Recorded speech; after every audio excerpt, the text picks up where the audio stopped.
திருப்பதிக்கு கலப்பட நெய் விநியோகம் தொடர்பாக ஒருவர் கைது செய்யப்பட்டிருக்கிறார். திண்டுக்கல்லைச் சேர்ந்த ஏஆர் டெய் நிறுவனம் திருப்பதி கோயிலுக்கு 2024 மே ஜூன் மாதத்தில் நெய் சப்ளை செய்தது குறிப்பிடத்தக்கது. நெய் உற்பத்தி செய்து உரிய வசதிகள் இல்லாவிட்டாலும் பிற நிறுவனங்களிடமிருந்து வாங்கி அந்த நிறுவனமானது நெய்யை விநியோகம் செய்தது.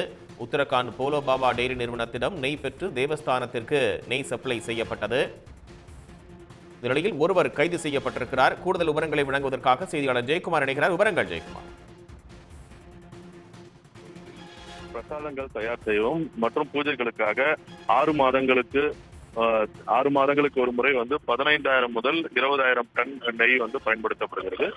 இந்த நெய்யை டெண்டர் விடப்பட்டு இந்த டெண்டரில் யார் முதலில் வருகிறார்களோ அவர்களுக்கு ஒப்பந்தம் வழங்கப்படுவது வழக்கம். அவ்வாறு 2024ஆம் ஆண்டு விடப்பட்ட டெண்டரில் கடந்த ஒய்எஸ்ஆர் காங்கிரஸ் கட்சி ஆட்சியில் இருந்தபோது விடப்பட்ட டெண்டரில் திண்டுக்கல்லை சேர்ந்த ஏஆர் டைரி நிறுவனம் இந்த ஒப்பந்தத்தை பெற்றுக்கொண்டனர். அந்த நிறுவனத்திடமிருந்து நெய் சப்ளை செய்வதற்கான போதிய வசதிகள் இல்லாவிட்டாலும் இந்த ஒப்பந்தம் பெறப்பட்டு ஸ்ரீகாளஹஸ்தியில் உள்ள வைஷ்ணவி டைரி நிறுவனத்தின் மூலமாக உத்தராகண்டில் உள்ள போலோ பாபா டைரி நிறுவனத்தின் இடமிருந்து இந்த நெய்களை பெற்று தேவஸ்தானத்திற்கு சப்ளை செய்து வந்தனர்.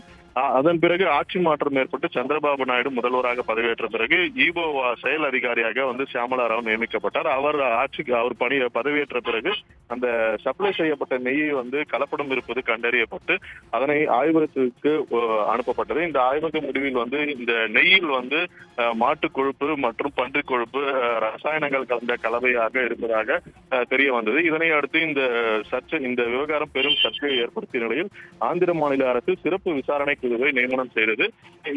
இதனை எதிர்த்து சிபிஐ விசாரணைக்கு மேல்முறையீடு செய்யப்பட்டிருந்த நிலையில் உச்சநீதிமன்றம் சிபிஐ இணை இயக்குனர் வீரேஷ் பிரபு தலைமையில் சிறப்பு விசாரணை குழுவை நியமனம் செய்தனர். கடந்த 1 ஆண்டுகளாக விசாரணை நடைபெற்று வந்த நிலையில் ஏற்கனவே ஏஆர் டைரி நிறுவனர் ராஜசேகரன் மற்றும் போலோ பாபா நிறுவனத்தின் இயக்குநர்கள் மற்றும் வைஷ்ணவி டைரி நிறுவனத்தின் இயக்குநர்கள் உட்பட சுமார் 7 பேர் இந்த வழக்கில் கைது செய்யப்பட்டு சிறையில் அடைக்கப்பட்டுள்ள நிலையில் இந்த டெண்டர் எவ்வாறு வழங்கப்பட்டது, இதன் பின்னணியில் உள்ளவர்கள் குறித்து விசாரணையும் தொடர்ந்து நடைபெற்று வருகிறது. அவ்வாறு நடைபெற்ற விசாரணையில் முன்னாள் அறங்காவலர் குழு தலைவரும் முன்னாள் முதல்வர் ஜெகன்மோகன் ரெட்டியின் சித்தப்பாவுமான சுப்பா ரெட்டியின் உதவியாளராக பணிபுரிந்து வந்த அப்பண்ணா பணிபுரிந்து வந்தார். அவரிடம் விசாரணை செய்வதற்காக சிறப்பு விசாரணை அதிகாரிகள் முயற்சிகள் மேற்கொண்டனர்.